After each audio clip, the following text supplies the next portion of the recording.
Ma'am अस्सलाम वालेकुम। वशराम जी। Ma'am एक पेशेंट है ग्रेविड है 3 para 2 और ट्विन जेस्टेशन है 33+3 वीक्स और मैम वो थैलेसीमिया पॉजिटिव है ना, हम्म थैलेसीमिया ट्रेट है। तो मैम इसको हम्म और सिम्टोमेटिक है 7.3, उसका एज भी है 7.5। मैम हम्म। इसके ब्लड ट्रांसफ्यूजन तकरीबन कितने करेंगे? एडमिटेड पेशेंट है। देखो इसमें अब थैलेसीमिया ट्रेट जो है mild anaemia, mild to moderate anaemia उसमें हो सकता है।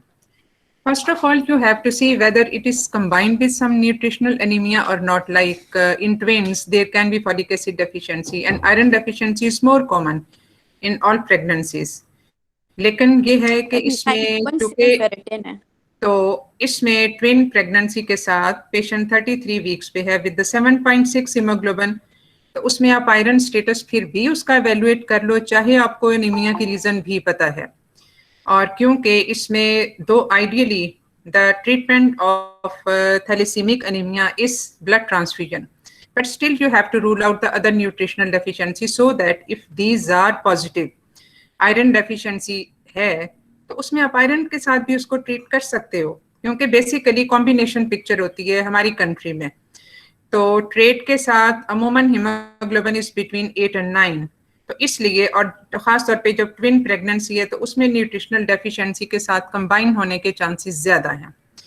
सो you have, if you suppose you have to now you have decided to give the transfusion, तो इसमें आपका एम ये होना चाहिए कि कम से कम आप इसमें 2 ट्रांसफ्यूजन तो जरूर करें, सो that the baseline deficit is corrected. और उसके बाद फिर आप इसको जो है, क्योंकि इसमें ट्रेट में होता ये है कि एक दफा आप ट्रांसफ्यूज करते हो, तो चूंकि इसमें RBCs are labile fragile due to that inherent deficiency of inherent defect of the RBCs, तो इसलिए उसमें इसको हमें बार बार ट्रांसफ्यूज करना पड़ता है। तो इसलिए फिलहाल इसको 2 ट्रांसफ्यूजन दोगे so as to compensate for this much deficit and so as to cure her symptoms, because she is twin, she is very likely to go into preterm labor, and at that time 7.6 hemoglobin will be quite मतलब उसमें complication होने के chances हो सकते हैं। तो इसलिए 2 blood transfusion लगा के फिर आप इसको ऑनवर्ड ओरल हेमाटेनिक्स भी दे सकते हो। ठीक है थैंक यू मैम। जी। और question?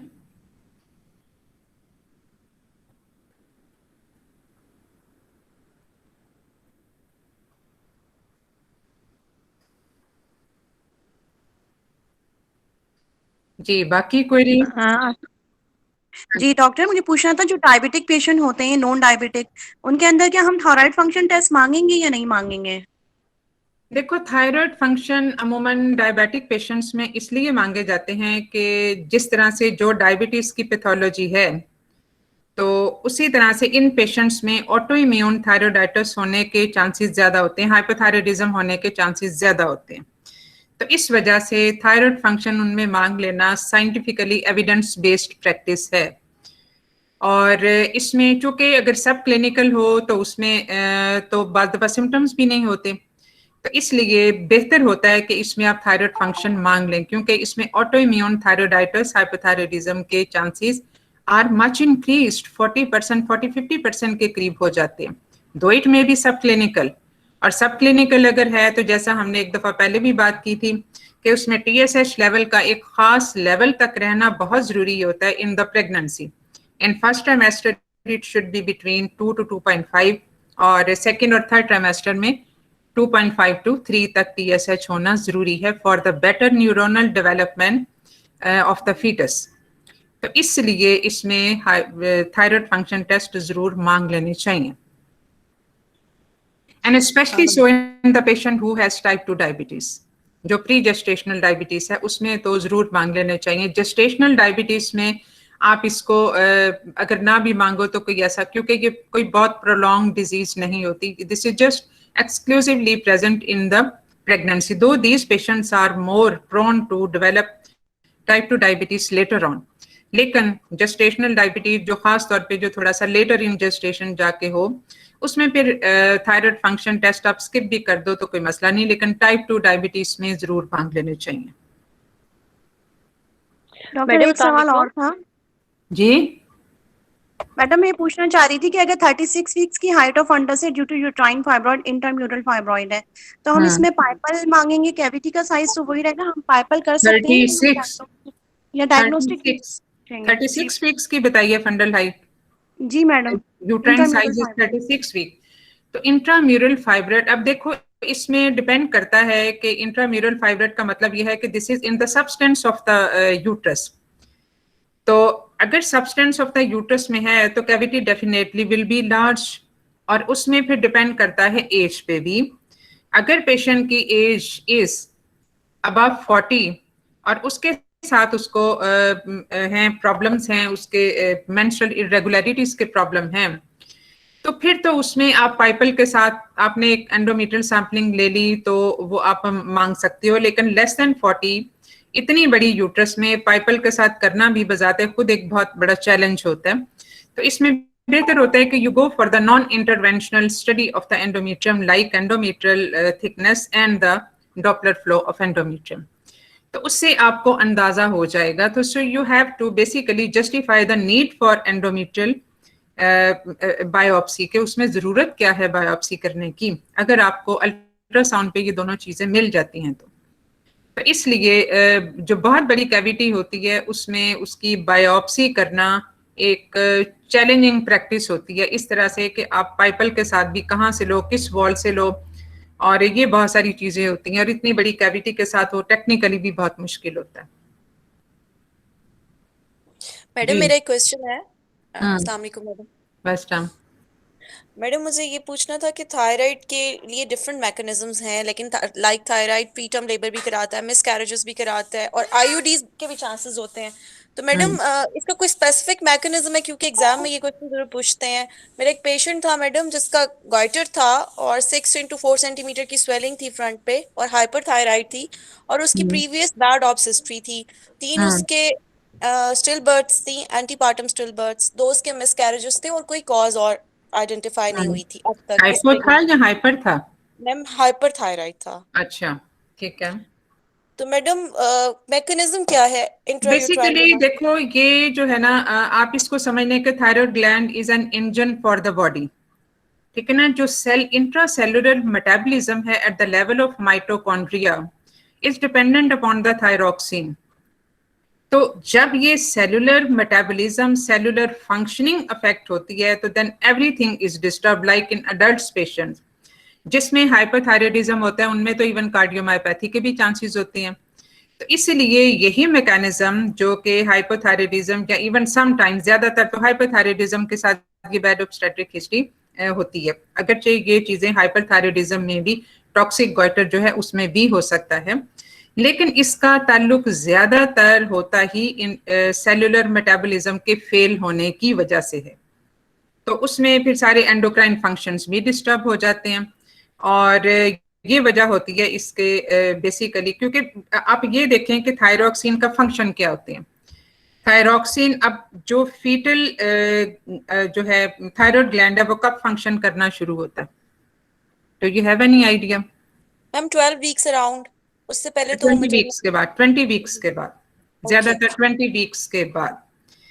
But if there is maternal hypothyroidism तो उसमें, और खास तौर पे अगर वो कंजेनिटल हाइपोथायराइडिज्म हो जो कि लेटर ऑन ट्रीट भी हुआ, कंजेनिटल हाइपोथायराइडिज्म भी होता है, तो इसलिए उनमें वो वाली चीज जो है वो सेलुलर फंक्शन को डिस्टर्ब करेगी, सेलुलर लेवल पे ये प्रॉब्लम होते हैं, ठीक है।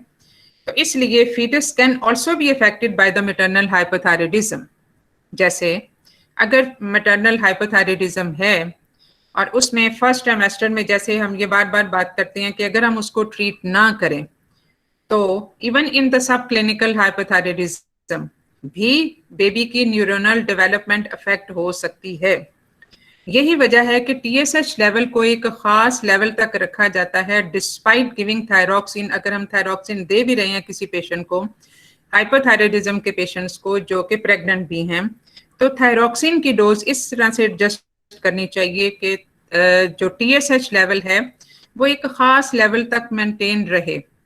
क्योंकि अगर वो नहीं होगा तो बेबी का IQ इफेक्ट हो सकता है, उसकी न्यूरॉन डेवलपमेंट इफेक्ट हो सकती है, and this starts right from the beginning. अगरचे लेटर ऑन फिर चूंकि बेबी का अपना थायराइड फंक्शन काम करना शुरू हो जाता है, but not to that extent कि वो बेबी की बॉडी रिक्वायरमेंट पूरी करे। इस वजह से सेकंड और थर्ड ट्राइमेस्टर में भी TSH लेवल का ऑप्टिमम लेवल पे होना जरूरी होता है, वरना इसके बाद अगर बेबी का थायराइड ग्लैंड खुद अगर पूरा टेक ओवर कर ले तो फिर मैटरनल हाइपोथायराइडिज्म से तो कोई इफेक्ट ही नहीं होना चाहिए, but still it does affect. So this is the possible reason for bad obstetric history in patients with hypothyroidism. और इसी तरह से जो हाइपरथायराइडिज्म है जिसमें थायरोक्सिन की ओवरडोज हो जाती है, तो उसमें सेल हाइपर एक्टिव हो या हाइपो एक्टिव हो, दोनों तरीकों से ये पूरी बॉडी के एंडोक्राइन फंक्शंस को भी डिस्टर्ब कर सकता है। ठीक है, तो इस तरह से आप उसका आंसर कर सकते हो। Thank you very much madam.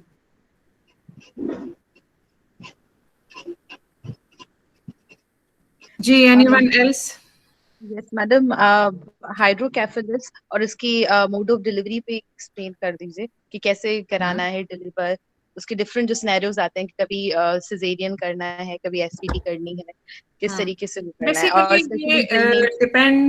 Basically ये डिपेंड करता है, क्योंकि सबसे पहले तो आपने उसका देखना होता है कंपैटिबिलिटी विद लाइफ, और कंपैटिबिलिटी विद लाइफ जो है वो उसकी कॉर्टिकल थिकनेस पे भी डिपेंड करती है कि उसका कॉर्टेक्स टिश्यू कितना आपको रिटेन्ड है, और बेसिकली उसकी जो सेरिब्रल वेंटिकुलर रेशियो है, इसमें बहुत सारी मेजरमेंट्स होती हैं जो मैटर करती हैं, और उनके बेस पे आप ये जज करते हैं कि इसको हमने किस तरीके से डिलीवर करना है या उसकी कंपैटिबिलिटी विद लाइफ क्या हो सकती है प्रोबेबली।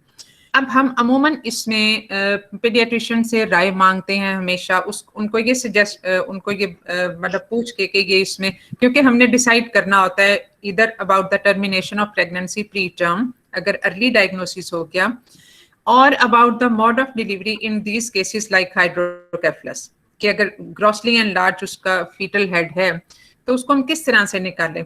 तो इसके लिए हमें एक डॉक्यूमेंटेशन पॉइंट ऑफ व्यू से भी हमें चाहिए होती है पीडियाट्रिशियन की ओपिनियन, लेकिन अगर आप उसको अपने लेवल पे अगर देखें तो उसमें ये चीजें आपको पता होनी चाहिए कि what is the cortical thickness and what does it mean, उसमें उसकी क्या सिग्निफिकेंस है, और सेकेंडली भी ये कि जो सेरिबेलर और वेंट्रिकुलर रेशियो है वो क्या है, उसकी क्या सिग्निफिकेंस है, और उसके बाद फिर आप डिसाइड करते हैं। तो वेंट्रिकुलोमेगाली, उसका diameter, cortical thickness, if grossly enlarged then prognosis, basically the quality of life is highly compromised. उसमें बेबी डज सर्वाइव, सम बाज दफा कई घंटे, बाज दफा कई हफ्ते, और बाज दफा कई दिन, बाज दफा कई साल भी। तो इसमें quality of life is no less important. जैसे कि हम कंपैटिबिलिटी विद लाइफ की बात करते हैं, उस तरह से compatibility with quality of life की भी बात होती है। These babies are basically totally handicapped and dependent upon the parents and giving whole life misery, ये वाली चीज होती है। तो उन केसेस में जहाँ पे कॉर्टिकल थिकनेस बहुत कम हो और वहाँ पे सर्वाइवल के चांसेस भी कम हो, सर्वाइवल के बारे में तो बाज दफा बताना is a really difficult thing, लेकिन क्वालिटी ऑफ लाइफ के बारे में हम कह सकते हैं कि इसमें बहुत कॉम्प्रोमाइज होगी। वहाँ पे हम उसको फेलोसेंटेसिस करके नॉर्मल विजाइनल डिलीवरी की तरफ ले जा सकते हैं, वेदर ब्रीच और केफेली। ट्रांसवर्स लाई के साथ सिचुएशन थोड़ी सी फर्क हो जाती है कि अगर हम उसको फर्ज किया लॉन्गिट्यूडनल लाई में किसी तरह से ले आए बाय एक्सटर्नल मैनिपुलेशन, तो उसमें पॉसिबिलिटी हो सकती है विजाइनल डिलीवरी के, but otherwise it doesn't matter for cephalocentesis के ये ब्रीच है या केफेलिक है, दोनों सूरतों में ये पॉसिबल है। तो इसलिए अपना जो डिसीजन है कि इसको कैसे डिलीवर करना है और कब डिलीवर करना है, इन चीज़ों के ऊपर बेस आप करें कि उसमें उसकी ये फाइंडिंग्स क्या हैं, अल्ट्रासाउंड पे क्या फाइंडिंग्स हैं, और जब भी आप अल्ट्रासाउंड मांगते हैं तो आपने एक तो क्लिनिकल एग्जामिनेशन आपने किया, आपको ओवरऑल हेड का साइज भी पता चल जाता है कि ग्रॉसली एनलार्ज्ड है या मॉडरेट है, और दूसरा हमें अल्ट्रासाउंड से भी इसकी स्पेसिफिक ये फीचर्स पता चल जाती हैं। So decide according to that. और फिर दूसरी चीज ये कि हाइड्रोकेफेलस की रीजंस भी इंपॉर्टेंट होती हैं कि ये ऑब्स्ट्रक्टिव है या कम्युनिकेटिंग है, और अगर ये कम्युनिकेटिंग है तो उसमें या ऑब्स्ट्रक्टिव भी अगर इवन है तो उसमें कौन कौन सी कंजेनिटल एनॉमलीज या क्रोमोसोमल एनॉमलीज हैं जो एसोसिएटेड हो सकती हैं। तो ये सारी चीजें हैं जिनके बारे में आपका नॉलेज अपडेटेड होना चाहिए, because you can base your discussion on these facts. तो इसलिए इसको इन चीजों के ऊपर बेस करें, ठीक है जी।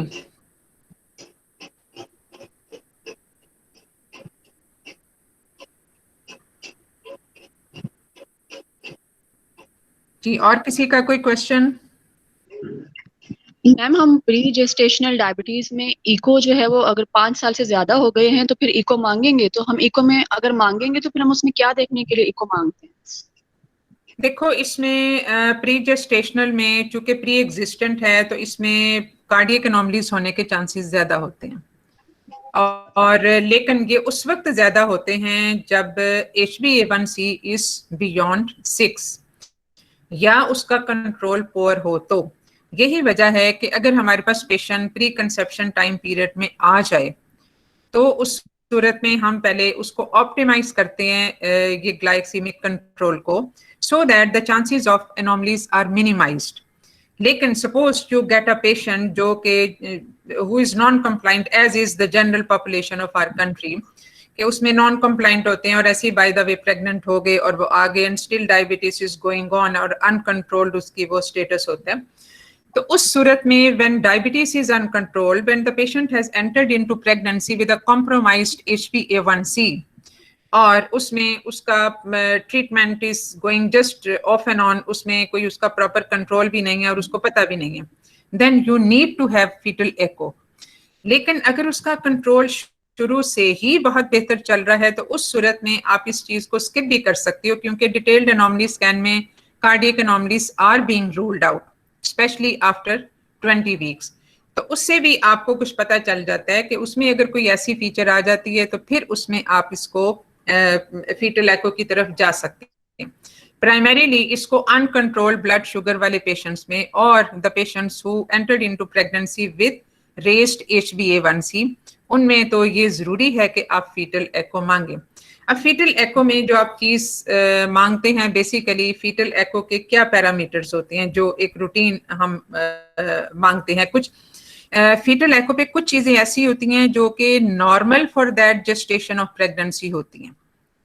तो इसमें हमने ये देखना होता है कि उसका 4 चैम्बर व्यू और उनके इजेक्शन फ्रैक्शंस और उसके वेल्व एरियाज जो हैं वो सब के सब उसमें कोई प्रॉब्लम तो नहीं है।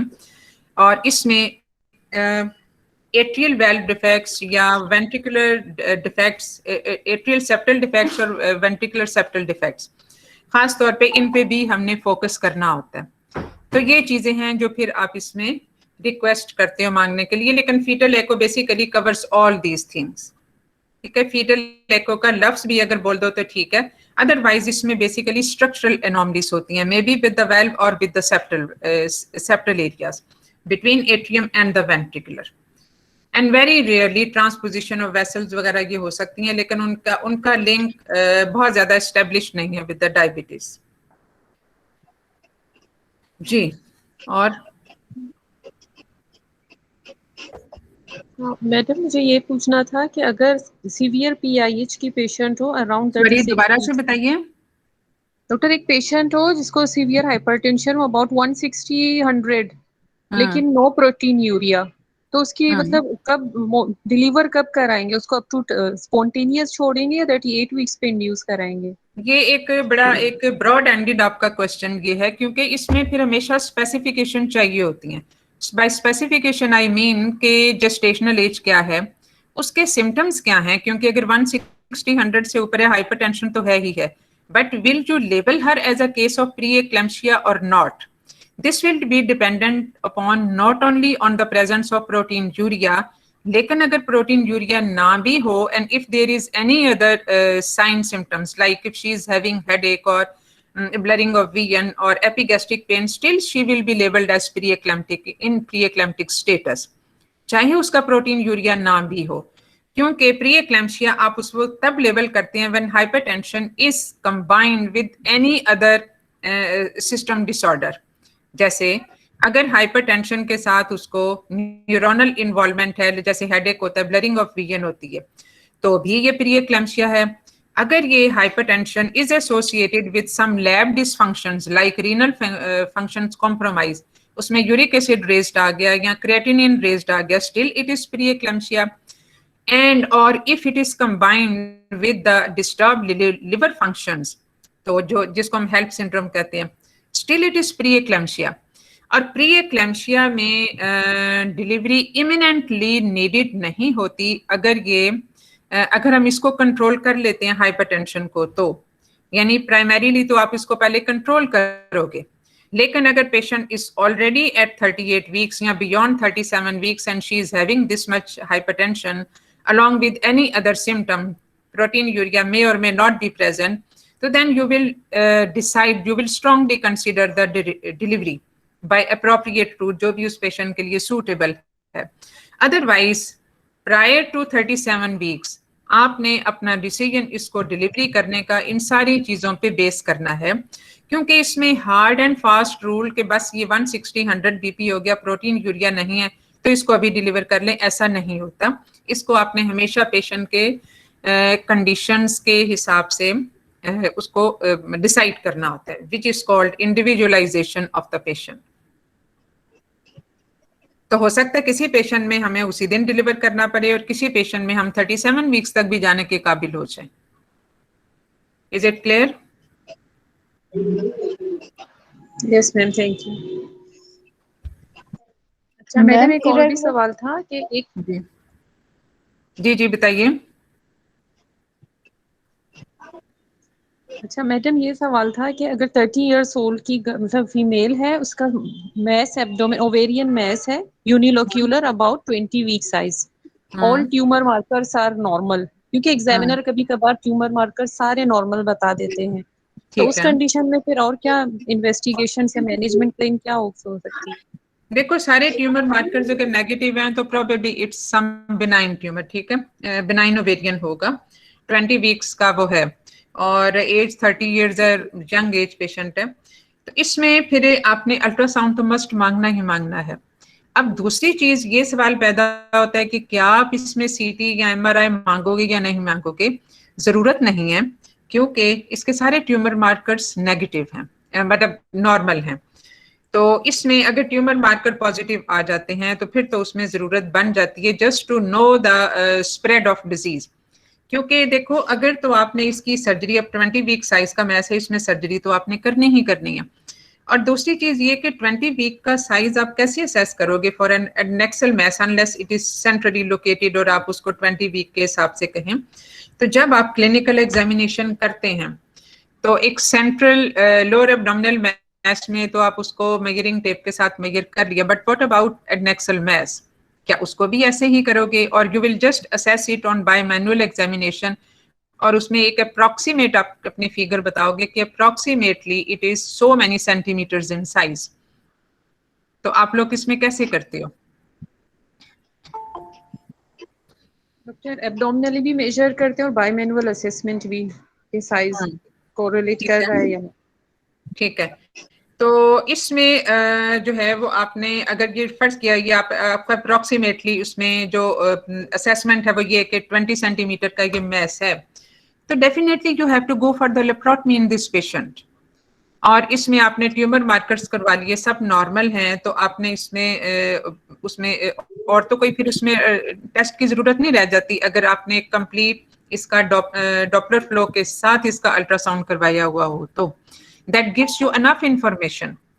Then there is no need for further imaging studies because the mass so far appears to be benign in nature based on the test, और बाकी जो आप अपनी फीचर बताओगे हिस्ट्री और एग्जामिनेशन पे भी, वो भी इसको reinforce करेंगे आपके डिसीजन को। So when you are being asked about the diagnosis and if you say that this is an ovarian mass, then you can be asked a question that what does it look like, whether benign or malignant. Then based on certain features on history and examination, you will say that it's benign or malignant. And this statement will be reinforced by your further studies like tumor markers and the ultrasound features. ठीक है, तो इसमें फिर जरूरत नहीं होती है कि आप इसमें मजीद टेस्टों की तरफ जाएं। टेस्ट आप मिनिमम से मिनिमम करवाया करें, सिर्फ वही जो आपको डायग्नोसिस के लिए बहुत जरूरी चाहिए, या फिर वो जो आप जिससे आपकी मैनेजमेंट चेंज होने का वो हो। जब आपने करनी है सर्जरी है तो सर्जरी पे आपको पता चल जाएगा, हिस्टोपैथोलॉजी पे भी इसी तरह पता चल जाएगा।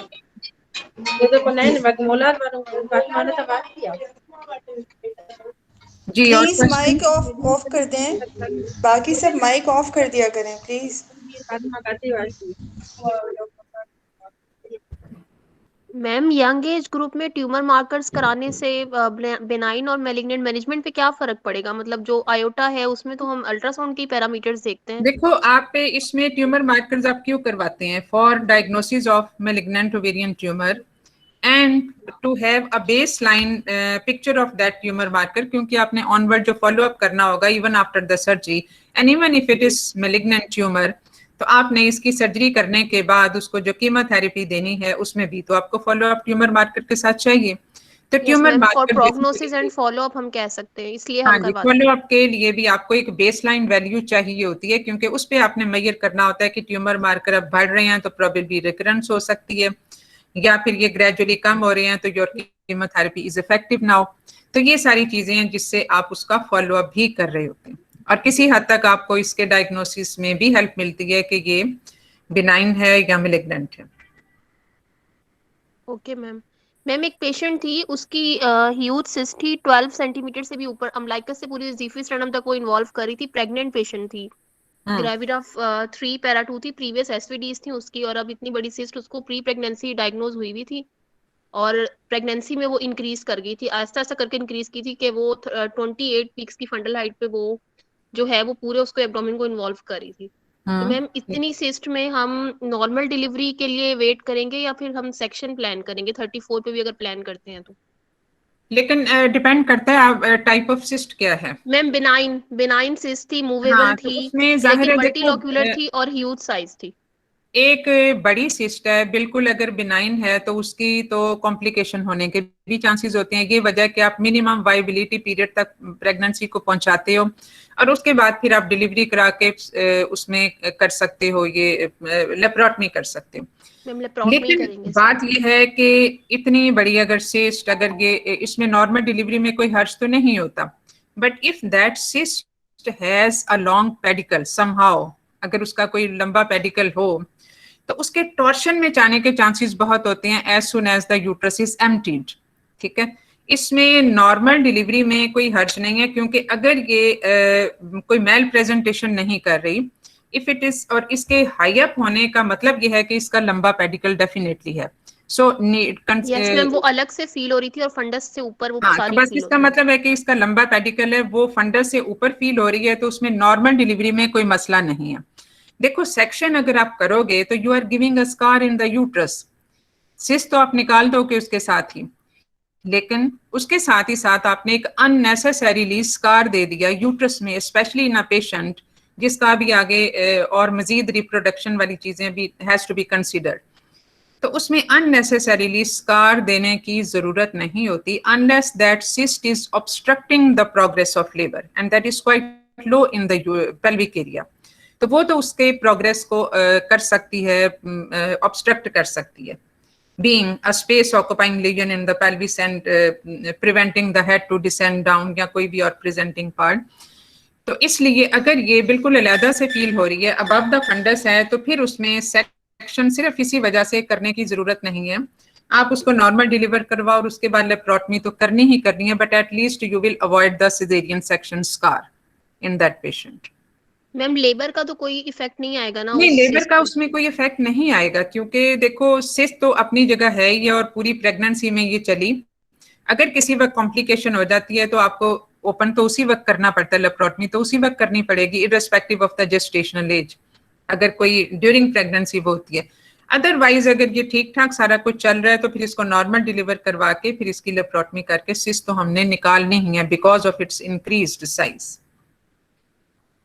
ठीक है मैम, और उसकी सिस्ट को फिर आफ्टर डिलीवरी कब तक हम रिमूव कर सकते हैं? लेप्रोटमी हम कब प्लान करेंगे डिलीवरी के बाद? एक वक्त में एक बेटा क्वेश्चन करे, क्योंकि मल्टीपल फिर आवाजें समझ नहीं आती। जी हाँ जी मैम, अगर एक पेशेंट है उसका मिसकैरेज हो गया फर्स्ट ट्राइमेस्टर में और उसकी फीटल कार्डियक एक्टिविटी स्टार्ट से आई ही नहीं है, और दूसरा पेशेंट है जिसकी फीटल कार्डियक एक्टिविटी आके मिस हुई है, इन दोनों की कॉजेज में क्या डिफरेंस है? एक ये मैम मेरा क्वेश्चन है। दूसरा क्वेश्चन मैम मेरा ये है कि एक पेशेंट है फुल टर्म पे है, ग्रोथ बेबी की नॉर्मल है, IUGR का कोई एलिमेंट नहीं है, क्वेश्चन था कि हम उसको बारी बारी आंसर कर सके। आपका ये क्वेश्चन था कि कार्डियक एक्टिविटी आई ही नहीं शुरू से और एक की आके खत्म हो गई, यही है ना? और उसके कॉजेस में क्या फर्क है? अब देखो कॉजेस में तो there are possibilities among the general causes in this, अगर ये पेशेंट रिकरेंट एबॉर्शन वाला केस नहीं है तो, क्योंकि रिकरेंट में फिर कुछ और कॉजेस ऐड हो जाती हैं। तो अगर तो ये पेशेंट, हाँ अगर ये रिकरेंट का केस है तो फिर इसमें आपको एनॉमलीज वाला रिस्क थोड़ा सा वो तो है ही, अनलेस के उसमें कजन मैरिज है वो तो परसिस्ट करेगा। लेकिन अगर कजन मैरिज नहीं है तो एनॉमलीज का रिस्क थोड़ा सा कम होता जाता है with the recurrent abortion, and then the APLS enters into the picture. क्योंकि जो एंटी फॉस्फोलिपिड एंटीबॉडी सिंड्रोम है फिर आप उसको स्ट्रांगली इसको देखना पड़ेगा। Even perinatal infections are not the very important cause for this recurrent abortion. वो एक सिंगल टाइम एबॉर्शन तो कर सकते हैं लेकिन रिकरेंट एबॉर्शन नहीं। तो इसमें जो फीटल कार्डिक एक्टिविटी या तो आई नहीं या आके खत्म हो गई, तो वो जो ज्यादातर जो कॉजेस होती हैं इसमें APLS से ही रिलेटेड होती हैं, तो उसको बहुत स्ट्रांगली आपको कंसीडर करना पड़ेगा। ठीक है मैम, सेकंड क्वेश्चन मेरा ये है कि अगर बेबी जो है वो टर्म पे है, उसमें कोई ग्रॉस एनोमली विजिबल नहीं है, उसकी ग्रोथ भी नॉर्मल है और डॉपलर भी नॉर्मल है और कोई और रिस्क फैक्टर भी हमें नहीं मिला IUD का, बट टर्म पे IUD उसकी हो जाती है, 2 to 3 IUDs इसी सिनेरियो के साथ हुई हैं, तो इस केस में क्रोमोसोमल एनोमली आपने बताया था कि कॉज हो सकती है इसमें, वो भी हो तो इसमें सकती कौन सी है। क्रोमोसोम और ये टर्म को फिर आपको डिफाइन करना पड़ेगा कि हर दफा IUD एक ही टाइम पे होती है या वो आगे पीछे टाइम पे होती है, and what do you mean by term, कि क्या 37 वीक पे या उसके बाद ये होती है? तो इसलिए उसमें chromosomal anomalies will be there, APLS will still be there, endocrine dysfunctions will be there, कि उसमें आपने फिर उसके डायबिटीज स्क्रीनिंग भी पूरी करनी है ग्लूकोज टॉलरेंट टेस्ट से, चाहे पेशेंट एसिम्प्टोमेटिक भी हो। उसमें हाइपोथायराइडिज्म को भी रूल आउट करो उसमें, फिर क्योंकि ये अननोन पैथोलॉजी है इसकी, तो अननोन पैथोलॉजी में you have to screen all the causes, तो इसलिए इसमें ये सारी कॉजेस को फिर रूल आउट करना पड़ेगा। लेकिन पेशेंट की हिस्ट्री जो है वो बहुत इंपॉर्टेंट इसमें हो जाएगी, क्योंकि रिपीटेडली अगर IUD हुई at a certain gestational time period, तो इवेंट्स अराउंड दैट जो IUD वाला टाइम पीरियड है वो उनको पूरा डिटेल में बताना बहुत जरूरी होता है, क्योंकि अगर ऐसा पेशेंट आपको एग्जाम में आ जाए then naturally you will be asked a question that what do you think could be the reason for this repeated IUDs at term. तो उसमें हाइपरटेंशन, डायबिटीज और इसमें renal chronic renal diseases, hypothyroidism, endocrine dysfunction of any sort, तो ये सारी चीजें हैं जो कि फिर आपने हिस्ट्री में भी पूछनी है और इनको स्क्रीन करना है ऑन इन्वेस्टिगेशन भी।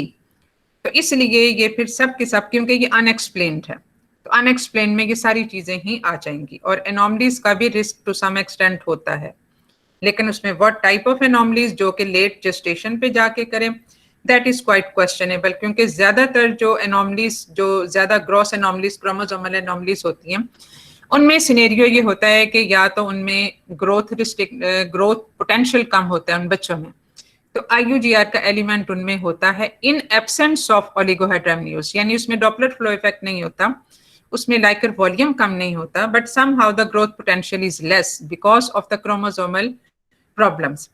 और दूसरा ये कि इसमें जो है वो क्रोमोसोमल एनॉमलीज वाली चीज भी फिर इसमें आ सकती है। क्रोमोसोमल होगा, स्ट्रक्चरल एनॉमलीज अमूमन इस तरह की चीजें नहीं करती। Thank you madam, thank you so much. Ma'am sorry ma'am, मेरा क्वेश्चन बीच में ही रह गया था, वो सिस्ट वाला मैं आपसे पूछ रही थी। अगर हमने तो उसको वायबिलिटी के में नहीं जाती, अच्छा, ये वही जो वेरिएंट सिस्ट वाला क्वेश्चन था आपका? हाँ जी मैम, मैम इंड्यूस कर सकते हैं जी मैम, इंड्यूस कर सकते हैं ऐसे पेशेंट को फिर हम, जब वो लेबर में नहीं जाती तो कर सकते हैं, क्यों नहीं कर सकते। हमारा अगर एम ये है, अब देखो अगर 34 वीक्स तक आपका मिनिमम टाइम पीरियड होता है कि आप इस पे इसको डिलीवर कम से कम उस पे ले जाएं, लेकिन अगर 34 वीक्स पे भी जाके आपको लगता है कि सब ठीक है, कोई ऐसा प्रॉब्लम नहीं है, पेशेंट को कोई ऐसा मसला नहीं है, तो देन व्हाट्स द अर्जेंसी? क्योंकि जो हमारा जो है स्टेटस है हमारी नर्सरीज का पब्लिक हॉस्पिटल्स में स्पेशली, जहाँ की ज्यादातर पॉपुलेशन जहाँ पे जाती है, तो वहाँ की नर्सरी का स्टेटस तो ऐसा नहीं है कि वो इवन बाज दफा टर्म के बच्चों में भी मसला हो जाता है। तो बेहतर होता है कि आप उसकी प्रेगनेंसी को जितना भी प्रोलॉन्ग कर सको। प्री मैच्योरिटी सबसे खतरनाक चीज होती है फॉर द न्यू बॉर्न्स, तो प्री मैच्योरिटी को अवॉइड करना चाहिए। इसीलिए हम प्री टर्म बर्थ को भी रोकने की हत्तल इम्कान कोशिश करते हैं कि प्री टर्म बर्थ जहां तक भी हो सके रुक जाए। और उसमें अगर तो सब ठीक चल रहा है, यू फील कि everything is okay at 34 weeks, then you can still go on, pregnancy भी प्रोलॉन्ग आप कर सकते हैं। और उसमें जो है वो आप जाहिर है डेक्सामेथासोन का कवर, ये सब चीजें वो सब तो आप दोगे ही, लेकिन फिर उसको आगे लेके चलो। और एट अराउंड 37 वीक्स जाके अगर आप लकीली ये टाइम पीरियड आप अटेन कर लेते हो, तो then you can, and the patient doesn't go into labour, then you can induce the patient, उसमें कोई मसला नहीं है। इंडक्शन में तो कोई ऐसी चीज नहीं है जो ओवेरियन सिस्ट को कोई मसला करेगी। एंड मैम इसकी सिस्टेक्टमी आफ्टर परप्यूरम प्लान करेंगे? इसमें देखो परप्यूरियम में इसके टॉर्शन में चांसेस होने के चांसेस ज्यादा हो जाएंगे। तो वंस शी इज डिलीवर्ड, तो उसमें after few days you can plan the laparotomy, क्योंकि when there is enough space in the pelvis after evacuation of the uterus, then this it becomes more mobile. जो ovarian cyst जो के जो जिस तरह की फाइंडिंग्स आपने बताई हैं उसमें probably it has a long pedicle, तो उसमें उसके टॉर्शन के चांसेस ज्यादा होते हैं। तो इसलिए फिर आप इसको पूरा परप्यूरियम गुजारने की शायद आप नौबत ना आए, इसलिए आप उसको जितना भी जल्दी प्लान कर लें वो उतना ही बेहतर होगा। Thank you ma'am. मैम इसमें हम लोग इस सिस्टेक्टमी में हम कंसेंट ऑफ ओपेरेक्टमी भी ले लेंगे अगर चांस खुदा ना खासा ज्यादा ब्लीडिंग हो या मेरे मुंह करना पड़े, तो ये कंसेंट लेंगे? देखो सिस्टेक्टमी ही आपका एम होना चाहिए, क्योंकि ये जो सिस्ट है ये बज़ाहिर बिनाइन ही लग रही है। तो बिनाइन सिस्ट में तो जाहिर है आप इसको अपेरेंटली सिर्फ सिस्ट वॉल ही निकालोगे। You will try to conserve the ovarian tissue. Ovarian tissue हर हाल में आप सेव कर सकते हो, चाहे वो कितना थोड़ा ही क्यों ना हो। और यंग एज पेशेंट है, इसमें एक ओवरी निकाल दोगे, कल को पता नहीं दूसरी ओवरी में भी सिस्ट बन जाए तो क्या दूसरी ओवरी भी निकल जाएगी। So try to conserve the ovarian tissue as best as possible. और उस अमूमन जो सिस्ट के बेस पे होता है कुछ ना कुछ ओवेरियन टिश्यू आपको मिल ही जाता है।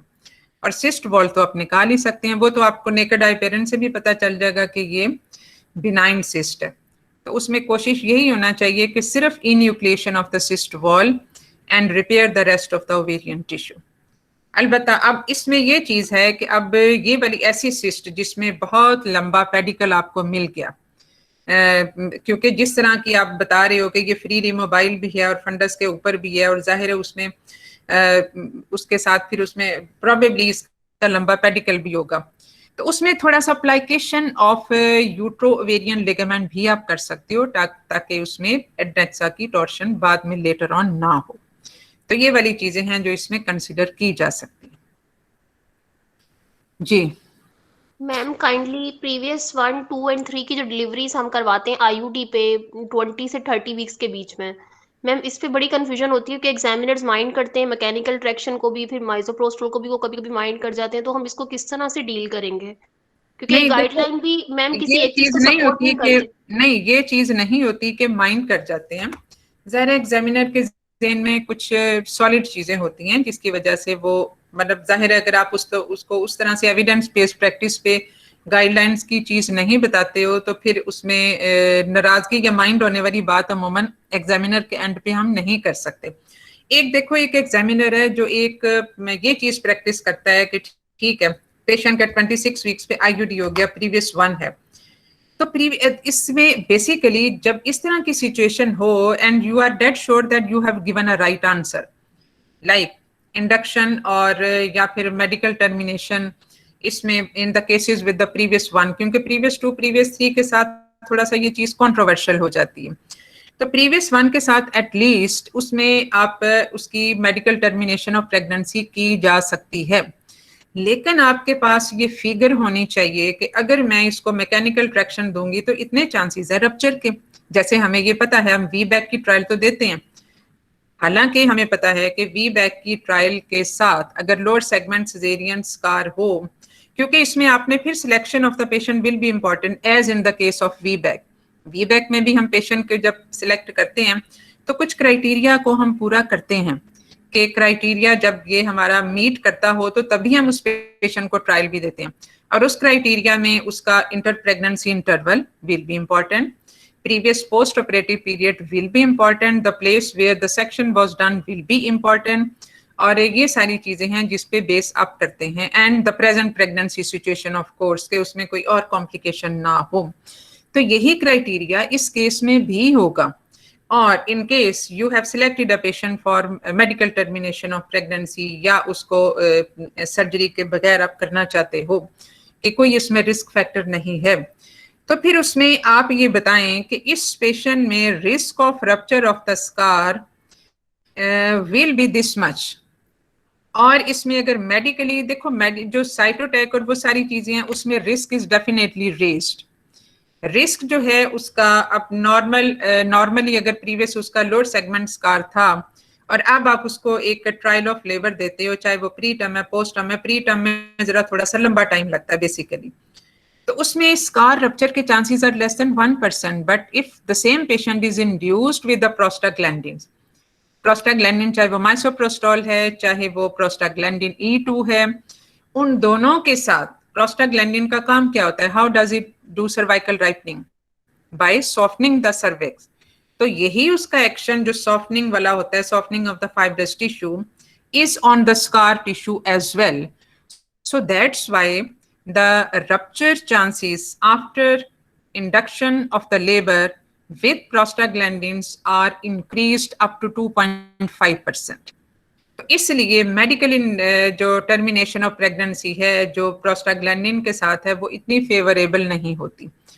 अब दूसरी चीज ये है कि what are the alternatives if the patient wants to have a normal vaginal delivery, या इसमें अगर वो विजाइनली वो टर्मिनेशन वो चाहती है तो उसमें हमारे पास फिर एक्स्ट्रा एमनियोटिक फॉलिस कैथेटर की ऑप्शन है, but not in cases where there is foetal intrauterine foetal death.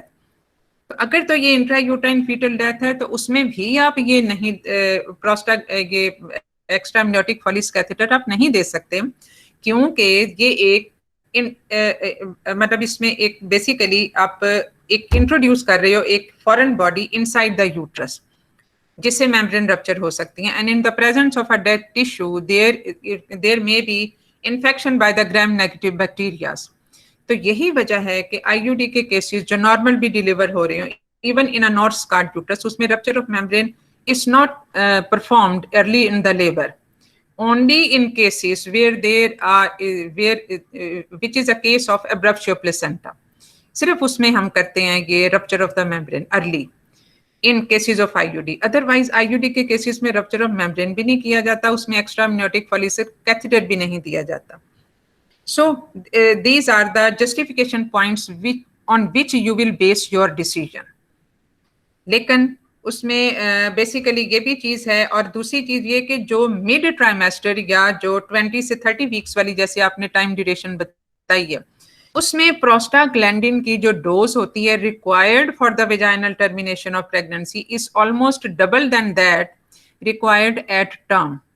जो टर्म की प्रेगनेंसी को टर्मिनेशन के लिए प्रोस्टाग्लैंडिन की डोज चाहिए ये उससे डबल हो जाती है, तो इसलिए भी उसका फिर रिस्क थोड़ा सा बढ़ जाएगा। With previous 2 and previous 3, previous 2 के साथ भी लोग करते हैं, लेकिन आपके लिए एग्जाम में ये एक अनसेफ ऑप्शन होगी प्रीवियस 2 या प्रीवियस 3 को मेडिकली करना। ठीक है, इज इट क्लियर या इसमें कोई और क्वेरी है? Yes ma'am, very much clear ma'am. ये बहुत गंदा क्वेश्चन था, थैंक यू, बहुत अच्छा आपने क्लियर कर दिया। मैम एक पेशेंट है primary gravida 35 plus 36 weeks POGA by fresh scan, और मैम एब्डोमिनल सर्कमफेरेंस बेबी का जो है वो 27 है, और मैम SD रेशियो उसका 5.6 है, रेजिस्टिविटी इंडेक्स 0.8, पल्सिटिलिटी इंडेक्स 1.9, और मैम इसके साथ पॉलीहाइड्रोमिया तकरीबन 26 FI है। तो पॉलीहाइड्रोमिया समझ नहीं आ रही। यस मैम, IGR के साथ पॉलीहाइड्रोमिया कैसे? हाँ, तो कैसे होगा आपको, मतलब ये एक इंट्रायूट्राइन ग्रोथ रिस्ट्रिक्शन है और उसके साथ पॉलीहाइड्रोनियस है, ऐसा ही है पॉलीहाइड्रोनिया मैम, नॉन कंसेंसस मैरिज है उसका। हाँ। और मैम इसको इंक्रीज थर्स्ट पॉलीडिप्सी आती, बाकी इन्वेस्टिगेशंस के नहीं होते, लेकिन यूरिनरी पे हाउ उसका will you positive. Explain it, आपके जहन में जो IUGR और पॉलीहाइड्रोनियस के what can be the possible causes in this case, though it doesn't fit into that criteria के जिसमें मैक्रोसोमिया हो और पॉलीहाइड्रोनियस हो और हम इसको डायबिटीज की तरफ ले जाएं, ऐसा ही है ना? तो Yes, वो ma'am, तो एक वो बहुत सीधा सीधा सिनेरियो होता है, but suppose you encounter a patient with this scenario जिसमें जो है वो डॉपलर फ्लो भी रेस्ड है, IUGR भी है, मतलब टिपिकल IUGR का केस है, लेकिन उसके साथ पॉलीहाइड्रोनियस भी है। पोली भी है। तो हाउ यू कैन पॉलीहाइड्रोनिस ये ना? Yes ma'am. हाँ, तो बस Structural anomalies. हाँ, Structural anomalies. स्ट्रक्चरल एनोमली कौन सी है जो इसको ये करेगी? जी, स्ट्रक्चरल एनोमली कौन सी है जो ये करेगी पॉलीहाइड्रोनिस और IUGR? सिर्फ पोली करेगी अगर ट्रेकियोएसोफेजियल फेस्टुला या फिर गट ऑब्स्ट्रक्शन, तो सिर्फ पोली करेगी ना, IGR तो नहीं करेगी। ठीक है, ठीक है, लेकिन क्या उसके साथ डॉपलर फ्लो इतना रेज्ड हो सकता है unless it is combined with some other pathologies? ठीक है, क्योंकि बार दफा एक आइसोलेटेड आप इसको सिर्फ इसोफेजियल एट्रेजिया के ऊपर एक्सप्लेन नहीं कर सकते, क्योंकि the rest of the thing is not consistent with that oesophageal atresia. ठीक है, तो उसमें बाकी चीजें उस पर फिट नहीं होती। Yes, it can be fit with polyhydramnios, लेकिन that is not the sole cause of it.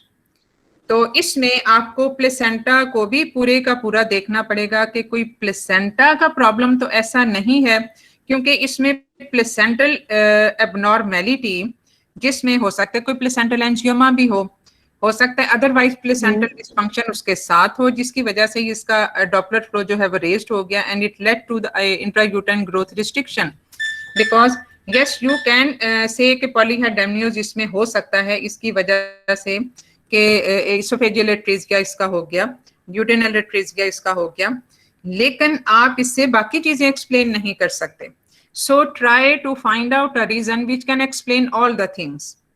ठीक है, तो इसमें oesophageal atresia in combination with some placental abnormalities, placental कोई एंजियोमा हो गया तो वो भी तो पॉलीहाइड्रोनिस कर सकता है, और इसके अलावा प्लेसेंटल एबनॉर्मेलिटीज जो है वो डॉपलर फ्लो को भी रेस करेगी, जो कि प्लेसेंटल डिसफंक्शन भी कर रही हो, ऐसी प्लेसेंटल एबनॉर्मेलिटी, और वो उसको भी रेस कर रही है, और उसके साथ साथ जाहिर है डॉपलर फ्लो रेस्ड है, कॉम्प्रोमाइज डॉपलर फ्लो है, वेस्कुलर उसका सप्लाई कॉम्प्रोमाइज है, and it led to IUGR।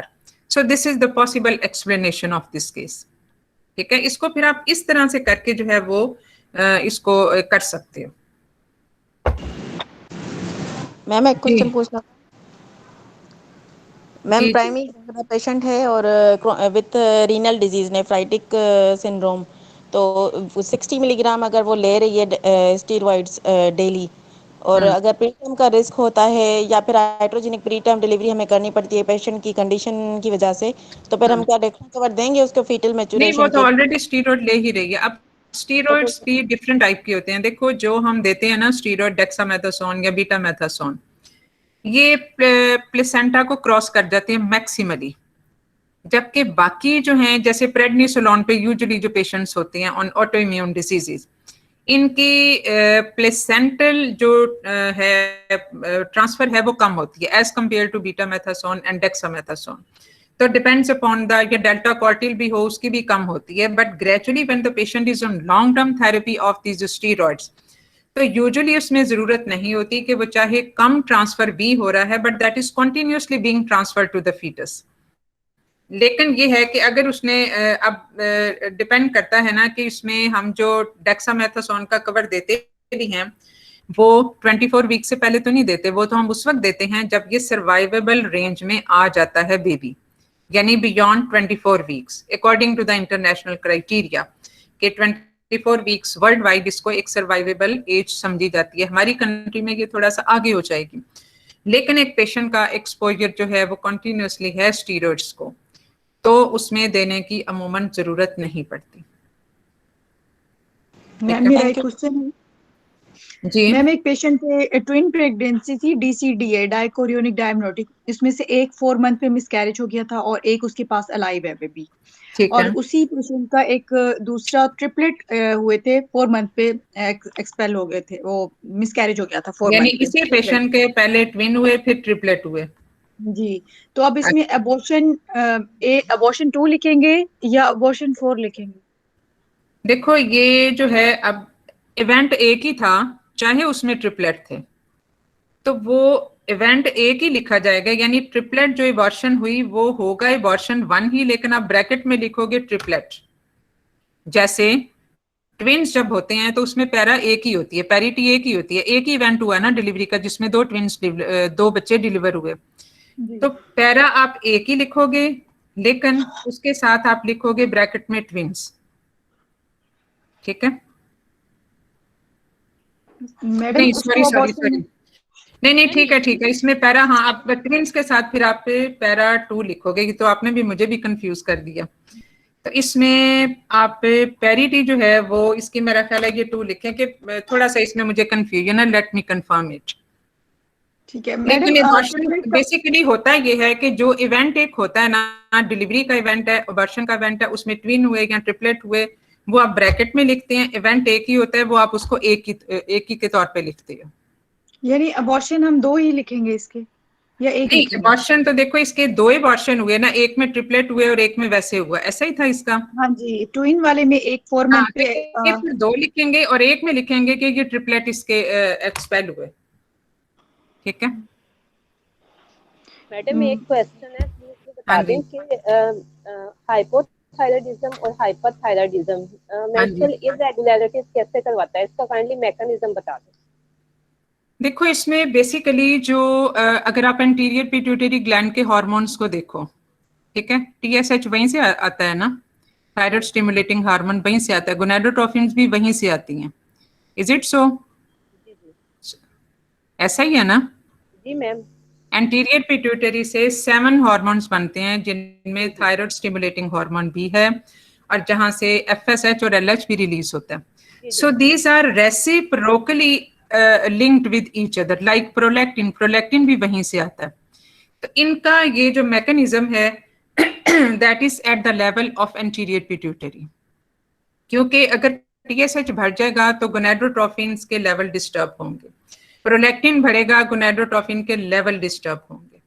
तो यही वजह है कि ये दोनों चीजें जो थायराइड जो TSH है और प्रोलैक्टिन है, ये इस तरह से गोनाडोट्रोफिन की रिलीज को इफेक्ट करते हैं, and then in turn it leads to the irregularity of the periods. ठीक है, इसका मैकेनिज्म वहां से होता है जी।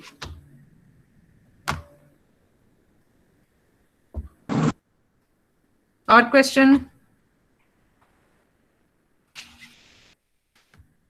मैडम इरेगुलर मेंस्ट्रुअल साइकिल में ओव्यूलेशन के लिए आप कुछ बता दें। सब फर्टिलिटी के केस में अगर ओलिगोमेनोरिया होता है तो हम वीकली उसमें प्रोजेस्टेरोन कराएंगे या नहीं कराएंगे? वीकली और कब से कराएंगे? कराना शुरू करेंगे? Oligomenorrhoea means what? Oligomenorrhoea PCO का जैसे की आपकी अंडरस्टैंडिंग क्या है? मंथली, लेस पीरियड्स और इनफ्रीक्वेंट साइकिल? इनफ्रीक्वेंट साइकिल यानी साइकिल का जो लेंथ है वो बढ़ जाती है। नॉर्मली जो इसकी अप टू 35 डेज हम लिमिट करते हैं कि उससे भी बियॉन्ड चली जाती है। So oligo means less number of the periods, less number of the cycle. तो जब less number of the cycle है, जैसे सपोज अगर किसी पेशेंट को रेगुलरली 45 डेज का साइकिल है उसका मेंस्ट्रुअल साइकिल का, तो इसका वीकली प्रोजेस्टेरोन क्यों करवाओगे? Why? What is the justification for it? And what do you want to assess by weekly progesterone? Ovulatory disorders को देखने के लिए कि ओव्यूलेशन हो रही है नहीं हो रही, तो what are the other ways to assess the ovulation or ovulation in a 45 day cycle when the ovulation is expected to occur? What goes wrong with the oligomenorrhea? Yes ma'am, ये मुझे नहीं समझ आ रही, इसमें करना है या नहीं करना? नहीं, इसमें देखो बेटा, इसमें करने की जरूरत इसलिए नहीं है because whenever the menstrual cycle is prolonged, like जैसे 45 डेज की मैं बात कर रही हूँ, up to 35 days that is considered to be the normal. लेकिन 45 डेज का साइकिल अगर हो, या जिन पेशेंट्स का भी प्रोलॉन्ग्ड साइकिल हो जाता है, what goes wrong is the slow development of the ovarian follicles. Slow development of ovarian follicle होती है, इसलिए इनका ovulation का time is not on day 14, इनका उतना ही आगे चला जाता है। और ओवुलेशन के बाद जो बाकी कॉर्पस ल्यूटेम की डेवलपमेंट, प्रोजेस्टेरोन का बनना, ये सारा जो है ये अमूमन नॉर्मल पेस में चल रहा होता है। सो जनरली स्पीकिंग जो इसका जो एक नेक्स्ट साइकिल से 14 डेज पहले वाला इसका यूजुअली ओवुलेशन डे कंसिडर किया जाता है। So you need not to assess ovulation by doing weekly progesterone. This you can well assessed by ultrasound studies, ultrasound से भी तो आपको पता चल जाएगा। और इसमें इसके अलावा और भी alternate options होती हैं, इसमें इवन जो यूरिन किट्स हैं जैसे प्रेगनेंसी किट्स होती हैं उस तरह से उसमें भी आप LH सर्च देख सकते हो। That is again a marker for ovulation to occur, अगर ये इफ इट टर्न्स पॉजिटिव, इसको ओवा सर्च के नाम से हम कहते हैं इस किट को, तो उसके साथ भी आप देख सकते हो। सीरम प्रोजेस्टेरोन अब एक तो पेशेंट कॉस्टली बहुत हो जाता है, पेशेंट के लिए कॉस्ट इफेक्टिव नहीं रहता, फिर उसकी जो प्रिडिक्टेबिलिटी है वो कम होती है, नॉन स्पेसिफिक होती है, because in these patients who are oligomenorrhoeic ovulation भी वहां पे डिस्टर्ब होती है। तो आप इसको डे 14 से अगर वीकली पे भी करो तो at least 4 readings will be required to know whether ovulation has occurred और नॉट। तो इसलिए उसकी बहुत ज्यादा जस्टिफिकेशन नहीं बनती, अगरचे serum progesterone is considered to be a marker of ovulation, positive ovulation, लेकिन इस तरह के प्रोलॉन्ग्ड साइकिल्स में वो that becomes quite, it's not that cost effective for the patient as well. तो बेहतर होता है कि हम इसमें ऑल्टरनेट ऑप्शन पे चले जाएं। अगरचे कुछ इसमें अब वही बात है ना कि आपका जो एग्जामिनर जो होता है हो सकता है वो इस तरीके से करता हो, लेकिन अगर आप उनको कन्विंस कर दें कि इसमें हमें ये बहुत अनप्रिडिक्टेबल टाइम पीरियड होता है और हो सकता है जिस साइकिल में आप ये वीकली प्रोजेस्टेरोन करवा रहे हैं उस पर्टिकुलर साइकिल में ओवुलेशन हुई ना हो, तो इस वजह से जब हम एक आम नॉर्मल पेशेंट में भी जिसका नॉर्मल रेगुलर साइकिल है उसमें भी अगर डे 21 प्रोजेस्टेरोन करवाते हैं तो हम सिर्फ एक साइकिल के प्रोजेस्टेरोन पे रिलाई नहीं करते, फिर हम उसको कंसेक्टिवली और बाकी साइकिल्स में भी करवाते हैं, because sometimes sporadically the cycle can be on anovulatory, तो उससे हमें एक false positive एक information मिल जाती है कि शायद इस पेशेंट में ओवुलेशन नहीं हो रही। तो after every 3-4 cycles one cycle can be anovulatory। तो इस वजह से इसमें दूसरे तरीकों से जानना भी जरूरी है, ठीक है। तो इसमें आप इसको इस तरह से कन्विंस कर सकते हो कि हमारे पास दूसरे भी तरीके देखने के हैं, लेकिन इसमें बहुत ज्यादा कॉस्ट पेशेंट की भी बढ़ जाती है। मैम एक पेशेंट थी, मैम एक मैरिड क्वेश्चन फॉर है 3 इयर्स मैम। थी। जी मैं पूछ लूं? अच्छा एक सेकंड बस। मैम एक पेशेंट थी, मैरिड फॉर 3 इयर्स थी, प्राइमरी ग्रेविडा थी, हस्बैंड ट्रीटमेंट से कंसीव हुई थी एंड मैम 41+5 पे वो पहुंच गई थी। तो उस गेस्टेशन पे अगर उसका पुअर बिशप है और पेशेंट ने हमारे ऊपर डिसीजन अपना थ्रो कर दिया कि आपकी मर्जी, आप सेक्शन करें या नॉर्मल डिलीवर कराएं, तो मैम जब अगर वो 41+5 पर भी उसका पुअर बिशप है तो उस पर हम उसे इंडक्शन देंगे या उसे सेक्शन के लिए 41+5 पे आप लेके क्यों जाओगे? क्योंकि प्राइमरी ग्रेविडा है, प्राइमरी ग्रेविडा में अमूमन पुअर बिशप ही आप एक्सपेक्ट कर रहे होते हैं। मैम सिग्नल ड्रॉप हो रही है, आवाज नहीं आ रही आपकी। अब आ रही है आवाज? हेलो जी, आवाज आ रही है कि नहीं आ रही? हेलो जी मैडम आ रही है। मैडम आ रही है आपकी आवाज? मैम अब आ रही है आवाज। हाँ जी मैम बताएं। अच्छा ठीक है।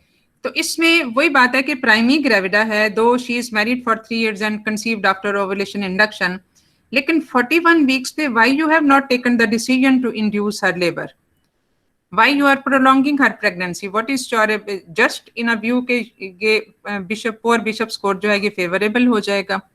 अगर 41 वीक्स तक उसका फेवरेबल बिशप स्कोर नहीं है तो उसमें मजीद भी उसके फेवरेबल होने के चांसेस नहीं है, rather you are putting that pregnancy at more risk, क्योंकि पोस्ट डेट प्रेगनेंसी में जो रिस्क एसोसिएटेड होते हैं जिसमें meconium aspiration syndrome due to decrease in the liquor in almost 1/3 of the cases, तो वो तो चीज अपनी जगह एग्जिस्ट करती ही है। तो why to prolong the pregnancy more for poor Bishop and for the confirmed gestation of 41 weeks you must start induction in this patient। उसमें फिर आप उसको लेके ही ना जाओ आगे, मजीद आगे, क्योंकि ये पेशेंट या तो आपके पास है और उसको रेगुलरली आप फीटल सर्वेलेंस कर रहे हो, लेकिन फिर भी उसमें वो बहुत जस्टिफिकेशन नहीं होती, उसमें इतनी बनती नहीं है उसकी जस्टिफिकेशन कि आप उसकी प्रेगनेंसी को और ज्यादा 42 वीक्स का अगरचे टाइम पीरियड वो कहते हैं, लेकिन देखो 41 वीक्स जो जहां जिस सेटअप की वो गाइडलाइंस हैं वहाँ पे पेशेंट्स का जो कंप्लायंस लेवल्स और जो उनकी इंफ्रास्ट्रक्चर और जो उनकी फैसिलिटीज या फिर उनकी nursery care facilities, everything is updated. तो हम अपने सेटअप में प्राइमी ग्रेविडा को 41 वीक्स पे हम डिलीवर कर लें, कम से कम उसका इंडक्शन प्रोसेस तो स्टार्ट कर लें। जरूरी नहीं कि इंडक्शन प्रोसेस एक ही दिन में हो जाए, that can take a long time period. तो उसमें by the time she will be deliver वो 41 प्लस ऑलरेडी हो चुकी होगी। सो इट्स बेटर कि उसमें अगर उसका पुअर बिशप स्कोर है तो उसको आप इंडक्शन प्रोसेस शुरू कर दो, क्योंकि इंडक्शन का राइट तो उसका है, क्योंकि स्ट्रेट फॉरवर्ड सेक्शन करना for poor bishop in this patient will not be justified, क्योंकि आपने तो उसको ट्रायल दी ही नहीं है। And what will be the outcome of induction of labour that you don't know. तो इसलिए बेहतर होता है कि आप उसको इंडक्शन का बेनिफिट इस पेशेंट को जरूर दो if there is no other indication for section. तो just based purely on poor Bishop that section will not be justified. Ma'am मेरा बेसिकली क्वेश्चन यही था कि पेशेंट हमारे ऊपर छोड़ती कोई बात तो हमने बिशप के ऊपर डिसाइड करना होता है ना, जब हमारे ऊपर वो डिसाइड नहीं, बिशप के ऊपर आप ये नहीं डिसाइड करते कि आपने सेक्शन करना है कि नॉर्मल डिलीवरी करनी है। आप बिशप के ऊपर सिर्फ ये देखते हो कि what will be your method of induction, और आपने पेशेंट को काउंसलिंग पे ये बताना है कि as the Bishop score is poor so there is possibility that induction delivery time can be prolonged. ठीक है, ये चीज आप उसको काउंसल करोगे, और उससे पहले आपने बाकी सारी चीजें रूल आउट कर ली होंगी। उसका हाँ जी, वो सारी अगर ठीक जा रही है, सब कुछ ठीक अगर वो सारी ठीक जा रही मैम, अगर 8 से भी ज्यादा है, बिल्कुल टिप ऑफ फिंगर भी नहीं है ऑस और बिल्कुल सब कुछ तो चीजें कोई बात नहीं, प्राइमेस में ऑस क्लोज ही होती है, कब खुली होती है? अगर मल्टी हो मैम, अगर मल्टी भी हो तो भी हाँ। हम फिर हम सेक्शन प्लान कर सकते हैं, फिर भी हम इंडक्शन ही करेंगे अगर बिल्कुल ही खराब हालात चल रहे फिर भी इंडक्शन करेंगे। सेक्शन देखो, section is purely for obstetric reasons, for some maternal or fetal conditions, not based on bishop score alone. Okay, ma'am. Bishop score से हम ये देखते हैं कि हमने किस मेथड से इंडक्शन करनी है, और दूसरी चीज ये कि इसमें कितना टाइम एक्सपेक्टेड होगा, जो हम मरीज को भी बताएंगे कि as the Bishop score is poor so it can take a long time. ठीक है जी। मैम ये स्टीरॉइड से शुगर लेवल्स बहुत डिरेंज हो जाते हैं, तो इसके लिए क्या हो जाते हैं? हम मैम शुगर लेवल्स बहुत डिरेंज हो जाते हैं स्टीरॉइड कवर से। और पेशेंट को डिलीवर या सिजेरियन करना हो तो मैम इसको हम बेस्ट क्या करेंगे? शुगर प्रोफाइल पे रखेंगे या टू अर्ली हम शुगर प्रोफाइल उसका करेंगे? नहीं, 2 आवरली क्यों करोगे? तो स्टीरॉइड के साथ तो कम से कम 72 आवर्स के लिए ब्लड शुगर लेवल कॉम्प्रोमाइज होते ही हैं, ये उसका एक इफेक्ट होता है। तो आप उसको बेसिक रिजीम के साथ आप उसको स्लाइडिंग स्केल के साथ ऐड कर सकते हो, और वो जो एडिशन है वो तकरीबन आपकी 3-4 दिन में उसका इफेक्ट खत्म हो जाता है। फिर आप वापस बेसिक उस पे आ जाती हो जो कि स्टीरॉइड लगाने से पहले वाली रिजीम थी जिसपे कंट्रोल था। तो वो तो steroid induced hyperglycaemia will be managed by temporarily increase in the insulin levels. Insulin या व्हाटएवर जब आप जो उसको दे रहे हो, मेटफॉर्मिन दे रहे हो, जिस भी तरीके से उनको हमें उसकी डोज बढ़ाने की टेम्परेरीली जरूरत होगी, मुस्तकिल नहीं। और अमूमन 72 आवर्स के बाद ये बैक टू प्रीवियस रिजीम पे आ जाता है पेशेंट। अस्सलाम वालेकुम मैम। मैम हमारे पास गायनी की पेशेंट थी 55 ईयर ओल्ड एंड उनको para 4 previous 4 lower segment caesarean section जो कि mid line 55 years old patient थी, किस चीज के साथ? Ma'am 55 year old para 4 with lower segment caesarean section थे जो कि पोस्ट मेनोपॉजल ब्लीडिंग के साथ आई थी। 2 एपिसोड्स थी उनकी। ठीक है। इनकी 10 ईयर बैक ना कहीं पे हैवी मेंस्ट्रुअल ब्लीडिंग की एक एपिसोड थी जिसपे इन्होंने प्राइवेट से डीएमसी करवाई थी। उसके बाद एमिनोरिक हो गई थी 10 इयर्स बैक। और उसके बाद एमिनोरिक थी and now she presented with post menopausal bleeding 2 episodes. अब इनकी जो एक इससे प्राइवेट की ही बायोप्सी हुई थी एंडोमेट्रियल, उसमें था एंडोमेट्रियल हाइपरप्लेसिया विदाउट एटीपिया। और जो अल्ट्रासाउंड हमारे डिपार्टमेंट में हुआ था उसमें था बल्कि यूट्रस और 3x2.1 सेंटीमीटर का एंडोमेट्रियल पॉलिप था। अब इनकी जो फ्यूचर हमने मैनेजमेंट प्लान करना था मैम, इसमें थोड़ा सी क्वेरी थी, प्लीज इसको क्लियर कर दें कि इनकी एक तो एशरमैन लाइक वो एडियंस भी होंगी, हम मारीना का सोच रहे थे लेकिन पॉलिप की वजह से हमें वो सूटेबल नहीं लगा। एंड एशरमैन ये सॉरी ये 55 इयर्स एज आपने पेशेंट बताई है ना उसकी age? Yes ma'am, yes ma'am. तो इसमें पॉलिप भी है, एंडोमेट्रियल हाइपरप्लेजिया भी है, एशरमैन सिंड्रोम कहाँ से आ गया? नहीं मैम, हम सोचे थे अगर इनको मारीना को ऑप्शन देते या इनकी THBS तो प्लान करते, क्योंकि इनकी सर्जरी का जो स्कार था वो बिल्कुल फाइब्रोज था, इतना कि वो यूट्रस तो हमें पल्पेट ही नहीं हुआ बाय मैनुअल पे, वो इतना फाइब्रोज हुआ था मिड लाइन स्कार। तो इनको सर्जरी का ऑप्शन देना हो तो क्या इनको मैनेजमेंट प्लान में आप मारीना जो इसकी रख रहे हो वो आफ्टर डूइंग सम प्रोसीजर और straight forward like that? Ma'am वो तो पोलिपेक्टमी के बाद ही पॉसिबल हो सकता है, अदरवाइज तो मारीना नहीं पॉसिबल। अब देखो इसमें ये एक कंजर्वेटिव मैनेजमेंट होगी because you anticipate some bad adherence in this case, ऐसा ही है ना? और इसमें ये है कि अब then you have to decide according to the certain patients profile, like patient can come for follow up or not, because even with the in cases of endometrial hyperplasia without atypia the chances of malignant transformation is less than 3%. Is it so? Yeah ma'am. ठीक है, ऐसा ही है।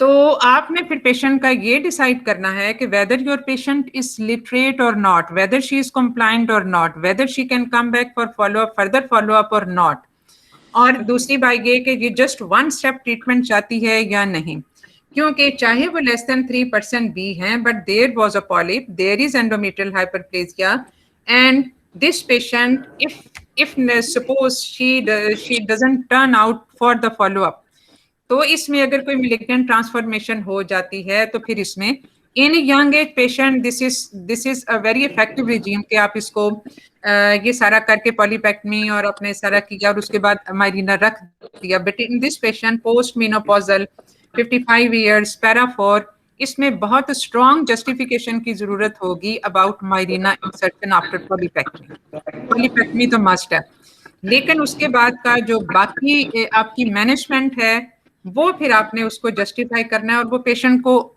के criteria को आप ध्यान में रखते हुए करोगे। और जब आप इसको जस्टिफाई करोगे तो आप ये बताओगे as the patient is very compliant, she is literate, she understands that about the importance of regular follow-up, so she can come, as the surgery is expected to be a difficult surgery in view of the dense adherence. So this is a practical option for her, as the hyperplasia is not associated with any atypia, which is associated with high risk of malignant transformation. So in this case, the practical option would be Mirena insertion. That will tackle with the endometrial hyperplasia at the same time. ठीक है, तो इस तरह से आप उसको करके, और दूसरी चीज ये कि इसमें कोई कोएग्जिस्टेंट मॉर्बिडिटी कोमॉर्बिडिटीज हैं या नहीं है, तो ये सारी चीजें हैं जिसके ऊपर आप बेस करोगे अपना जो है decision. Okay ma'am, thank you so much. Madam एक बात पूछ रही थी, एक तो ये बताइएगा कि कार्डियक पेशेंट में इंडक्शन कर सकते हैं? कर सकते हैं, उसमें बेसिकली थोड़ी सी लिमिटेशन आ जाती है, आप एक्स्ट्रा एमनियोटिक फॉलिस कैथेटर नहीं डाल सकते, आप उसमें प्रोस्टाग्लैंडिन बिल्कुल दे सकते हो, F2 अल्फा नहीं दिया जाता, और मतलब ये चीजें हैं उसमें। लेकिन ऐसा नहीं है कि इंडक्शन बिल्कुल ही आउट ऑफ क्वेश्चन है, induction can be in few selected cases. तो उसमें देखो अगर एक पेशेंट कार्डियक पेशेंट है और उसका सपोज उसकी लेबर ऑनसेट नहीं है, तो आपने इस बेस पे उसका सेक्शन तो नहीं कर देना, उसको तो करोगी आप, इंडक्शन तो करोगे ही। ठीक है, तो मैडम इस केस में जैसे cardiac patient is a high risk patient, तो we will get done with their elective caesarean section at 38 weeks, कि हम अपने पेशेंट को जो है वो at risk of cardiac complications नहीं रखना चाहते, अगर कोई ऑब्स्टेट्रिकल ग्राउंड ना हो तो भी, या फिर elective induction eight 38 weeks, sorry madam, elective induction eight 38 weeks, या फिर उसको हम जो है वो 40 वीक्स तक लेके जा सकते हैं, प्रोवाइडेड के उसका देखो कार्डियक, हम कार्डियक पेशेंट को एक बड़ी ब्रॉड टर्म है, कार्डियक पेशेंट की आगे से सब टाइप्स हैं according to the type of cardiac pathology. कुछ पेशेंट्स ऐसे होते हैं जिनमें आप उनको स्ट्रेस ऑफ लेबर नहीं देते, like in cases of pulmonary hypertension, like in cases of Marfan syndrome, like in cases of transposition of the vessels, जो कि Fallott's tetralogy वाली बात होती है, उसमें पेशेंट स्ट्रेस ऑफ लेबर में नहीं जाता, क्योंकि stress of labor is basically associated with the increase in cardiac output, which can be detrimental in such patient जो कि बहुत कम है जिनके बेसिस पे सेक्शन डिसाइड होता है. Otherwise section, caesarean section in cardiac patients is should be decided on obstetric reasons only. और उसमें अगर पेशेंट फर्ज किया ये कॉम्पनसेटेड स्टेज में है, कोई उसकी डीकॉम्पनसेशन नहीं है, she is managing well with the pregnancy, तो फिर उसमें उसको 38 वीक्स पे उस तरह ले जाने की जरूरत नहीं है. Rather decide to deliver her at around between 39 to 40 weeks. उसमें 40 वीक्स तक जा सकती है वो पेशेंट, और उसका फायदा ये होता है कि उसके स्पॉन्टेनियस लेबर में जाने के चांसेस जरा बढ़ जाते हैं as compare to that at 38 weeks. तो लेकिन ये है कि इसमें इंडक्शन भी कर सकते हैं, 40 वीक्स तक ये जा भी सकती है. सेक्शन हर केस में जरूरी नहीं होता, और इसलिए इन पेशेंट्स में हमें बहुत सोच समझ के फैसला करना चाहिए कि इसमें सिजेरियन हम सिर्फ प्योरली ऑन कार्डियक रीजंस पे ना, जैसे माइट्रल वेल्व स्टेनोसिस है उसमें क्या जरूरत है सिजेरियन सेक्शन करने की, और इसमें बहुत कम इंडिकेशन है रादर कार्डियक इंडिकेशन की जिसकी वजह से हमें सेक्शन करने की जरूरत पड़े. जी madam, what about induction of labour at 30 कर सकते हैं, बिल्कुल कर सकते हैं, इंडक्शन से कोई मना तो नहीं करता. नहीं मैडम, मैं ये पूछना चाह रही हूँ कि हम इंड्यूस कर देंगे पेशेंट को एग्जाम में, कि हम 38 वीक्स में इंड्यूस कर देंगे इस पेशेंट को? नहीं, वो कहेंगे ना कि why you are trying to induce it, तो या फिर हम के स्पॉन्टेनियस छोड़ देंगे उस पेशेंट को? नहीं, 38 पे तो हम करते भी नहीं हैं, क्योंकि 38 पे हम तब करेंगे जब हम पेशेंट को कोई ऐसी, जैसे हाइपरटेंसिव पेशेंट्स हैं जो कि जिन हाइपरटेंशन में तो ऑलरेडी एक एक्सेलरेटेड मैच्योरिटी होती है फीटस की, तो हम उस पर करते हैं क्योंकि maturity is set to be completed and then why to prolong pregnancy in a hypertensive pregnancy. लेकिन एक कार्डियक पेशेंट जो कि ग्रेड 4 का नहीं है, जो डिजिटलाइज्ड नहीं है, जो कार्डियोमायोपैथी वाला नहीं है, जो कोई और ऐसे कंजेनिटल डिजीज के साथ नहीं है, उसको आप बिल्कुल 40 वीक्स तक ले जा सकते हो. मैं यही तो बात बता रही हूँ कि उसमें उसका फायदा ये होता है कि as compare to that at 38 weeks, 40 weeks पे chances of patient going into spontaneous labour are increase. तो आप ये वाला बेनिफिट पेशेंट को फिर देना चाहते हैं कि शायद ये खुद से स्पॉन्टेनियसली लेबर में चला जाए, नहीं जाएगा तो इंड्यूस कर देना. बट मैडम, मैंने ये आंसर किया था एक एग्जाम में, तो मुझे यही रिप्लाई आया था, एग्जामिनर ने ये कहा था कि बेटा आपका पेशेंट इतना क्रिटिकल पेशेंट है, कार्डियक पेशेंट है, अगर ये रात में 4 बजे आपके पास आ जाए लेबर में तो फिर आप क्या करोगे? आपके पास तो सीनियर फैकल्टी भी अवेलेबल नहीं होगी. Why you haven't introduced this patient at appropriate time which suits you and your consultants? जो वही मैं बात कर रही हूँ ना कि आपने सीरियसनेस उसकी असेस करनी है. यही तो मैं बात बता रही हूँ कि एक पेशेंट है जो कि अब कार्डियक डिजीज के भी डिफरेंट रिस्क कैटेगरीज होती हैं, तो यही तो मैंने बताया कि पेशेंट आपका क्लास 4 में नहीं फिट होता, क्लास 3 या 4 में नहीं फिट होता, और पेशेंट कार्डियोमायोपैथी वाला नहीं है, कोई उसके बहुत ज्यादा रिस्क फैक्टर्स नहीं है, तो उस सूरत में आप उस पेशेंट को ले जा सकते हो. ये अगेन इंडिविजुअलाइजेशन है. ये बात मैं बार बार आप सबको कहती हूँ कि कोई हार्ड एंड फास्ट रूल सिर्फ बहुत कम चीजों में होता है. Hard and fast rule otherwise generally नहीं होता. आपने हर पेशेंट को उसके डिफरेंट फीचर्स के मुताबिक डिसाइड करना होता है कि इस पेशेंट को मैंने क्या करना. तो इसलिए जो है वो आप इसमें बहुत सोच समझ के फैसला करते हैं. मे बी आपका कार्डियक पेशेंट उस वक्त ऐसा हो जिसको प्रोलॉन्ग करना मुनासिब ना हो, तो इसलिए अदरवाइज जनरली जो पेशेंट होता है, अब देखो आप इंड्यूस भी करते हो, सपोज इंडक्शन या आप रात को शुरू करते हैं या आप सुबह करते हैं, आपको क्या पता वो कब डिलीवर होगा. हो सकता है वो कहीं मिडनाइट जाके डिलीवर हो, तो चांसेस आर स्टिल देयर कि वो फिर भी मिडनाइट पे ही डिलीवर हो बावजूद आपकी प्लान्ड इंडक्शन के. तो unless there is a strong reason to terminate pregnancy at 38 weeks, जो कि कुछ कार्डियक पेशेंट्स में होता है, आप इसकी प्रेगनेंसी को प्रोलॉन्ग कर सकते हो. ठीक है, इज इट क्लियर और नॉट? यस मैम, ठीक है, thank you so much.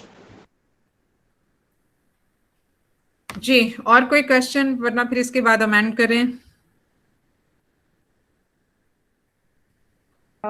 Ma'am मुझे पूछना था कि अगर ये हाइड्रोकेफेलस बेबी है और ये भी प्रीवियस 1 के साथ आती है, 2 के साथ आती है और ये स्पॉन्टेनियस लेबर में जाती है, तो इसमें हम लोग सेफली केफलोसेंटेसिस कर सकते हैं? कर सकते हैं, उसमें तो कोई हर्ज नहीं है। सिर्फ ये है कि ट्रांस एब्डोमिनली जरा थोड़ा सा वो होगा कि आप बिल्कुल, क्योंकि ब्लैडर को एम्प्टी करके आपने उस एरिया से जाना होता है, तो ऐसे केसेस में जब कुछ डायलिटेशन हो जाए तो फिर बेहतर होता है कि आप ट्रांस विजाइनली इसकी करो, एमनियोसेंटेसिस। ठीक है, सॉरी एमनियोसेंटेसिस नहीं, केफलोसेंटेसिस। मैडम ट्रांस मैम मुझे एब्डोमिनल हम लोग क्वेश्चन कब पूछना करते हैं, जी इसको क्लियर कर दें। जी, ट्रांस एब्डोमिनल हम कब करते हैं केफलोसेंटेसिस? कर सकते हैं, ब्लैडर को एम्प्टी करो और वहीं से आपको मतलब डायलेटेड जो है डायमीटर्स हैं वो आपको वैसे ही पता चल जाते हैं, because still not entering into the pelvis. और वहां से आप उसको एलपी नीडल के साथ या इवन जो लार्ज साइज ब्रेनुला होता है उसके साथ आपके फेलोसेंटेसिस कर दो। दैट इज वेरी सिंपल, बस ब्लैडर को एवैक्यूएट करना होता है और प्लेसेंटा को लोकेट करना होता है, और वहां पे थोड़ा सा लोकल लगा के बस वहां से आप उसको जरा थोड़ा सा ये एंटीसेप्टिक सॉल्यूशन के साथ वो क्लीन करके और फिर आपने उसको वहां से नीडल अंदर डाल के, तो that will be drained out. Madam I want to ask one question. जी जी, ये जो है हम लोग अगर एब्डोमिनली करते हैं तो मतलब that should be done before labour और ड्यूरिंग लेबर? सॉरी दोबारा अपना क्वेश्चन रिपीट करें। हाँ मैडम, ये एब्डोमिनल केफलोसेंटेसिस जो हम लोग करते हैं, जैसे लार्ज हेड, हम एंटिसिपेट करें कि ये अंदर पेल्विस में नहीं जाएगा, तो shall we do it before onset of a labour? Like अगर पेशेंट इलेक्टिवली आ रही है, she is not in labour, तो हमें उसे इंड्यूस करना होगा, टर्मिनेट करना होगा, तो हम बिफोर इंडक्शन ऑफ लेबर करेंगे वो केफलोसेंटेसिस या ड्यूरिंग लेबर? नहीं, पहले उसको इंडक्शन कर दो। देखो ऐसा तो नहीं है कि वो स्टिक है, जाहिर है हमें पता है कि इतना बड़ा हेड है, लार्जर देन 10 सेंटीमीटर, वो उसके एंटर होने के चांसेस कम ही हैं इन view of the pelvic dimensions का जो वो होता है डायमीटर, लेकिन उसको इंड्यूस कर दो और जब when the patient has entered into the labour तो फिर उसके बाद आप उसको कर सकते हो ये abdominal cephalocentesis. Madam can I ask a question? जी जी। मैडम एक प्राइमरी ग्रेविडा थी, married for 5 years. Husband semen analysis was normal. All other tests were done except for the tubal patency. और मैडम उसको ना स्कैन के ऊपर with asymptomatic 3 centimetre का फाइब्रॉइड था at the fundal region, 3 to 3.5, लेकिन इसके अलावा HSG नहीं हुआ था और कोई बाकी सारी चीजें हस्बैंड सीमेन एनालिसिस वगैरह नॉर्मल थे, रेगुलर साइकिल्स थे। मैडम अब मेरा क्वेश्चन ये है कि एसिम्प्टोमेटिक फाइब्रॉइड था 3.5 सेंटीमीटर का। जी 3.5 centimetre at the fundal region, तो उसका क्या मसला है? मैडम फिर वो उसकी अब मैंने ये पूछना था कि अब हमने इसकी सिर्फ हिस्टेरो क्योंकि मैरिड फॉर 5 years भी है and no other cause of infertility is found, तो अब हम उसका क्या करेंगे कि हम hysterosalpingography is not complete because you have not assessed the tubal patencies. जी तो I wanted to ask, incomplete है, so you have to go for it. Okay madam, अब हम ट्यूबल पेटेंसी चेक करेंगे पहले and not proceed for myomectomy, हम बस सिर्फ HSG करवाएंगे। मायोमेक्टमी बेटा आप इसकी क्यों करोगे? फंडल है और दूसरा 3.5 सेंटीमीटर का छोटा सा फाइब्रॉइड है, तो उसमें मायोमेक्टमी तो करने की कोई वजह ही नहीं बनती। और ना ही मेरे ख्याल में ये वजह है उसकी इनफर्टिलिटी की भी। ओके और मैम अगर हिस्टेरोसेल्पिंगो पे आ जाती हैं ब्लॉक ट्यूब्स, जैसे सपोज वो फाइब्रॉइड ब्लॉक कर रहा है, फिर हम कर सकते हैं, फिर मायोमेक्टमी? फाइब्रॉइड ने ब्लॉक कैसे कर सकता है उसको? फंडल फाइब्रॉइड है, unless it is situated exactly at the area जहां पे उसका इंट्राम्यूरल पार्ट है फिलोपियन ट्यूब्स का, और उसको वो प्रेस कर रहा हो और उससे वो हो, but still in that case 3.5 centimetre का फाइब्रॉइड एक ही ट्यूब को ब्लॉक कर रहा होगा ना। अगर ऐसी कोई सिचुएशन होती है कि वो एग्जैक्टली उस जगह पे है, दूसरे दोनों ट्यूबों को एक 3.5 सेंटीमीटर का फाइब्रॉइड कैसे ब्लॉक कर सकता है? एंड इवन ऑन हिस्टेरोसेल्पिंगोग्राफी अगर एक भी ट्यूब पेटेंट है तो still you can go for ART।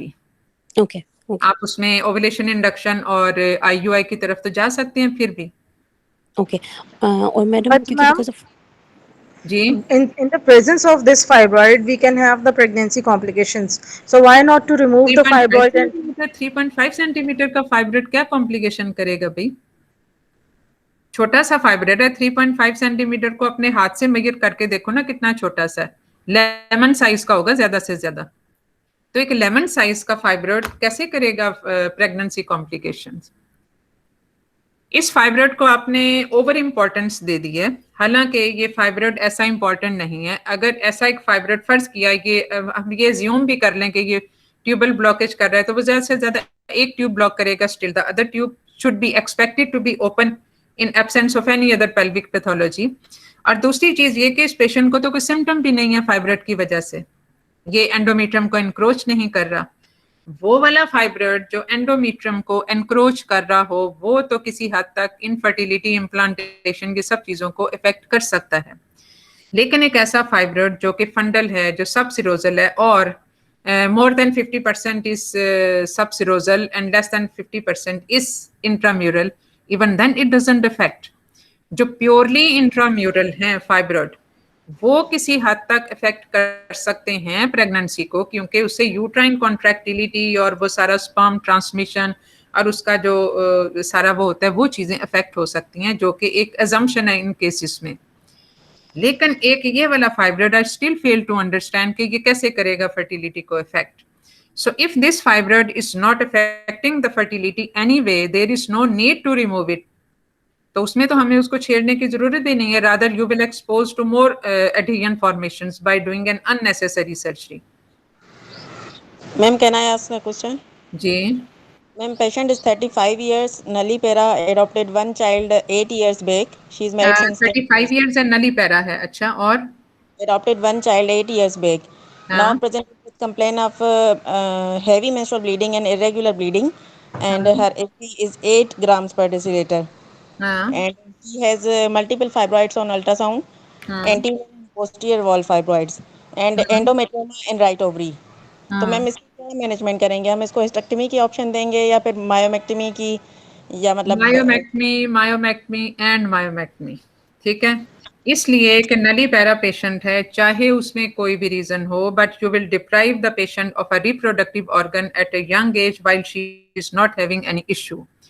चाहे उसमें थोड़े से फर्टिलिटी चांसेस हमें कम भी लगे in view of her age and in view of any other pathology जो उसकी हमें पता भी चली, अगर फर्ज किया इसमें हस्बैंड फैक्टर भी है, तो भी इस पेशेंट में हम मायोमेक्टमी ही करेंगे। But after counselling and educating the patient, उसको ये पूरा डिटेल डिस्क्रिप्शन बता के कि ये जो मल्टीपल फाइब्रॉइड्स हैं ज़रूरी नहीं इनके निकालने के बाद फर्टिलिटी हो जाए, मतलब प्रेगनेंसी हो जाए, और इसके अलावा इसमें ये भी चांसेस होते हैं कि ब्लड लॉस भी ज़्यादा हो जाए, और इसमें ये भी बहुत चांसेस होंगे कि इसमें रिकरेंस हो जाए। But despite all these things, you will go for conservative surgery in this case after explaining to the patient each and everything about the surgery and the related complications. Madam, posterior wall पे अगर 18 week size का fibroid है तो posterior wall incision हम transverse देंगे या vertical देंगे? देखो वो डिपेंड करता है कि क्या, लेकिन ज्यादातर ट्रांसवर्स इंसिजन ही प्रेफर किए जाते हैं। तो ट्रांसवर्स इंसिजन ही प्रेफर किए जाते हैं क्योंकि उसमें जो सारी अलाइनमेंट होती है उसके फाइबर्स की, ब्लड वेसल्स की, और फिर ऑन वर्ल्ड रिपेयर भी, ये सारी की सारी चीजें are better managed with the transverse incision. लेकिन मैडम 18 वीक साइज का है ना, तो वो तो निकल, अगर फर्ज किया ये कोई ऐसा इलोंगेटेड सा फाइब्रॉइड है जो कि है ही मिड लाइन की तरफ और इसमें बहुत ज्यादा दाएं बाएं फैला हुआ नहीं है, और उसमें आपको लगता है कि ये this will be better dealt with by giving a mid line in,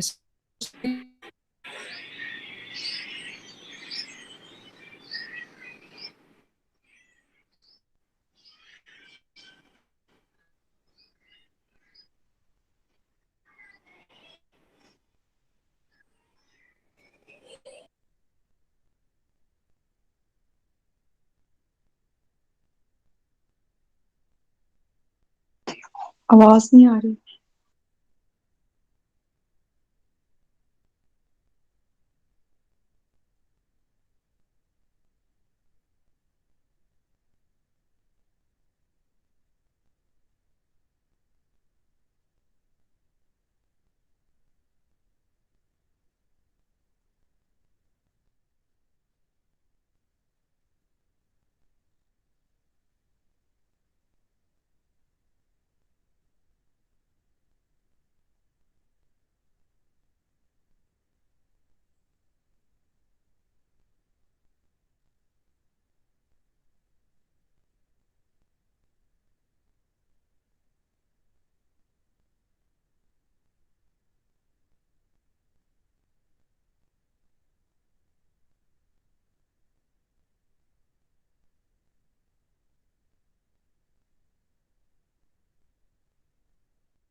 Organizer, please close the recording of the case.